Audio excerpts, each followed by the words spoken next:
La sociedad ha dado vida a numerosos personajes dignos de mención, no solo por sus inusuales costumbres. Cada uno de ellos ha ganado mención honorífica u horrorífica por lo que hicieron en el pasado, creando ese sentimiento de repulsión y odio en cada persona que escucha sus historias. Esta vez serás tú el que juzgará la forma en la que merece ser recordado nuestro personaje del día. Jeffrey Dahmer, mejor conocido como el asesino de Milwaukee, fue un asesino serial acusado de la muerte de 17 hombres a finales de los años 70 y a principios de la década de los 90.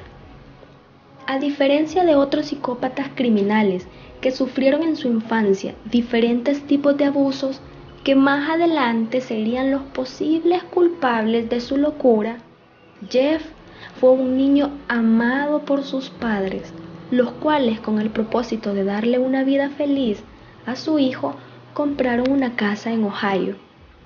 Fue en este lugar cuando la desequilibrada mentalidad que Jeff poseía comenzó a destaparse, apenas a los 10 años de edad, cuando empezó a cazar todo tipo de animales en un bosque cercano, para abrirlos vivos y ver cómo padecían hasta morir. Pero aun cuando este hecho fuera muy raro, aun cuando los problemas de alcohol con los que Jeff acarreaba no era motivo suficiente para sospechar del que más adelante sería la peor pesadilla para muchos.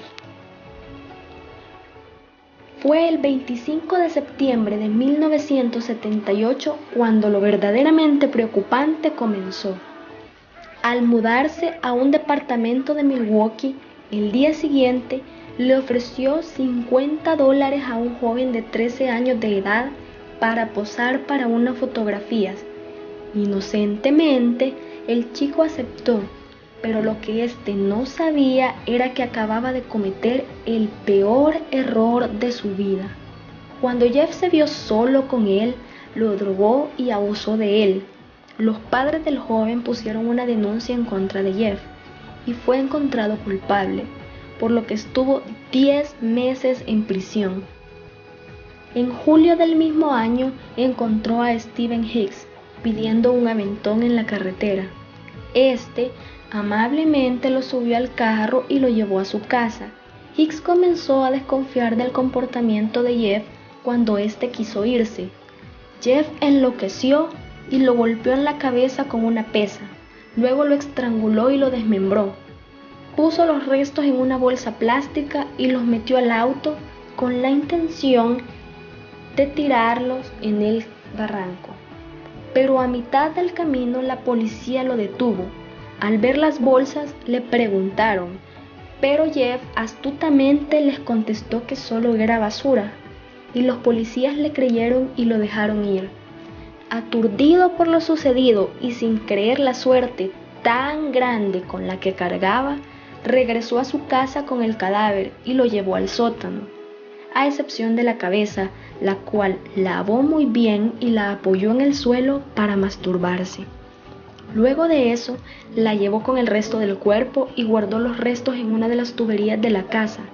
Tiempo después, desenterró los huesos, los pulverizó y los esparció en la maleza. El sentimiento de culpa que invadió su mente tras su primer asesinato le cambió la vida a tal grado que intentó reprimir a toda costa los deseos sexuales homicidas que poseía. Después dejó el alcohol y empezó a concurrir la iglesia. Pero esta faceta de su vida solo duraría 10 años, hasta que decidiera que podía satisfacer uno que otro deseo sin causar mayores daños. Esto hizo que regresara al alcoholismo y a su descarriada y peligrosa vida. Jeff comenzó a concurrir bares gay y fue ahí donde conoció a Stephen Toomey. Después de haber bebido toda la noche, se fueron a la habitación de su hotel. A la mañana siguiente, sin recordar cómo ni cuándo, descubrió que Toomey estaba muerto. Jeff debía deshacerse del cadáver, por lo que lo metió a una maleta que llevó al sótano de la casa de su abuela. Después de tener sexo con el cadáver, lo desmembró y tiró los restos a la basura, menos la cabeza, la cual hirvió y blanqueó para coleccionarla. Jeff siguió frecuentando bares gay en busca de su próxima conquista. Ahí conoció a Jamie Doxtator, de 14 años, y posteriormente a Richard Guerrero. Pero su sed era tan grande que, aunque estaba siendo procesado por abuso de menores, no fue impedimento para obtener el placer que tanto buscaba en sus víctimas. En 1989, Jeff conoció a Anthony Sears, le ofreció dinero para que posara en unas fotografías. El chico aceptó y lo llevó a la casa de su abuela. Cuando Jeff le propuso quedarse, como a todos los demás, este se rehusó. Jeff, al ver la negativa del chico, lo estranguló y tuvo sexo con el cadáver. Luego lo desmembró como era su costumbre. Al cumplir su condena por abuso de menores, regresó a Milwaukee, donde asesinó a 12 personas más, utilizando la misma técnica de invitar a posar para fotografías o ver pornografía, y como éste intuía que iban a rechazar su compañía, les ponía droga en las bebidas, los estrangulaba, tenía sexo con el cadáver y los desmembraba. Su locura era tan grande que tomaba fotografías de cada fase del desmembramiento. Utilizaba potentes ácidos para deshacerse de los cuerpos, conservando únicamente las cabezas y los genitales de sus víctimas como sus más grandes trofeos de caza. Pero un día quiso que sus amigos fueran tan parte de él como lo eran de sus recuerdos, y comenzó a consumir la dulce y tierna carne de sus víctimas. Jeff un día decidió que quería tener el control absoluto sobre sus víctimas, como una especie de zombie, o aún mejor, como un amante silencioso, lo cual terminó siendo un total fracaso cuando conoció a Conerak, un joven de 19 años.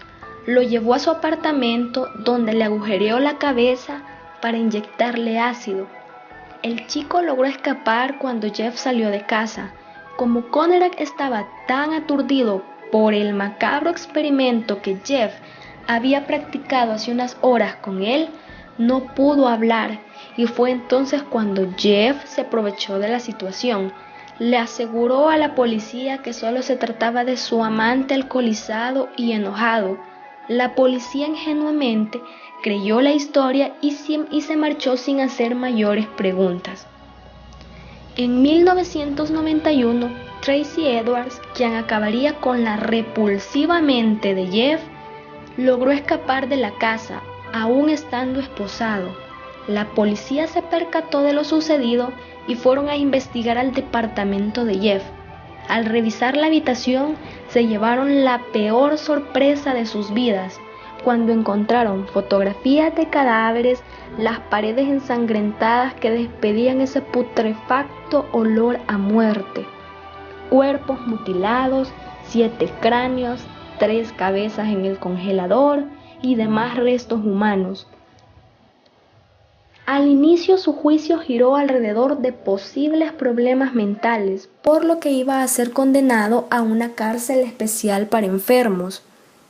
Estuvo a punto de declarársele inocente, pero con suficientes pruebas en su contra, el jurado lo declaró mentalmente sano y fue sentenciado a 15 cadenas perpetuas. Finalmente, los que llevaban su caso pudieron conseguir que le catalogaran como un enfermo mental y que debía ser internado en un hospital especial. Fue enviado a Columbia Correctional Institute en Portage, donde por su seguridad no tenía contacto con los demás presos, pero fue él quien pidió que le permitieran tener más relación con ellos, acto que le costaría la vida. Aunque a Jeff se le acusaba de tener motivos raciales en sus homicidios, él lo negaba, y fue esta suposición lo que causó su muerte.